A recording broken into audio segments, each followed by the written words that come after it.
درود و درهبات همبالانی بلوچی ادبی دیوان وانگجا در ونت 47 کارگالانی رهبند. کارگال بزان فعل، رهبندم به معنی قاعده گرامر. کارگالانی رهبند یعنی گرامر افعال.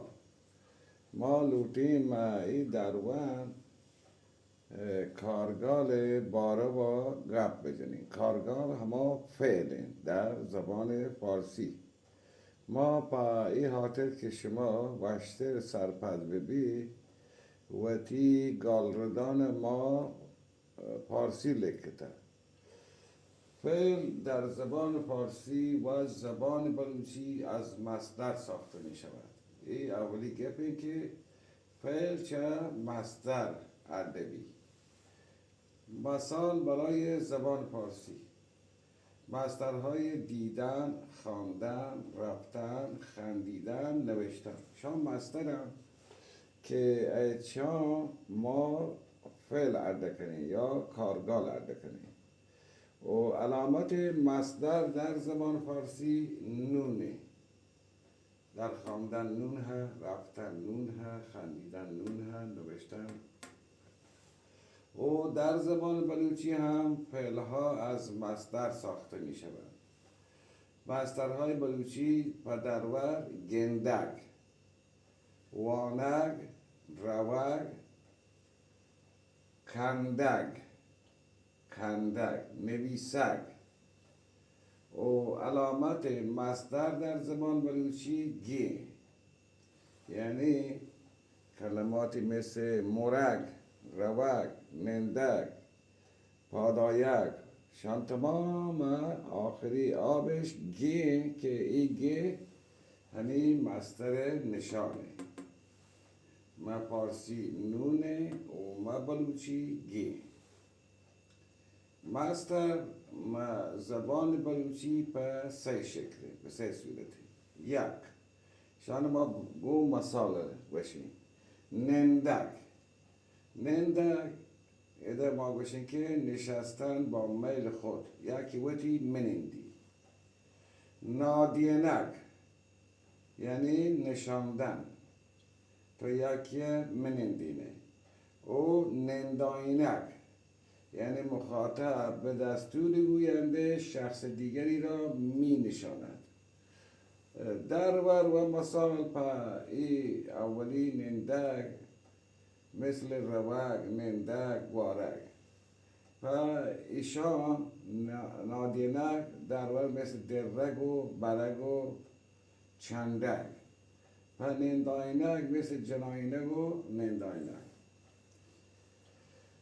فعل زبان بلوچی به دو شکلیه: لازم، متعدی. ما عربی هم همین شکل لازم متعدی، ما فارسی هم همچنین لازم متعدی، ما بلوچی هم همین شکله. بله فعل لازم ما بلوچی یک نامی ها و کارگال یعنی فعل لازم.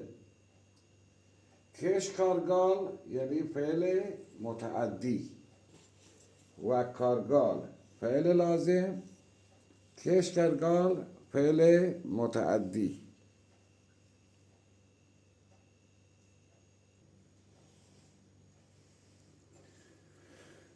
اولین فعل در زبان بلوچی ماضی.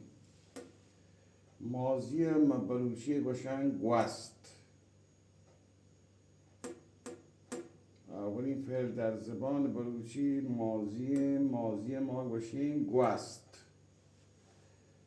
گوست یا ماضی در زبان بلوچی به دو شکلیه: و کارگال، کش کارگال.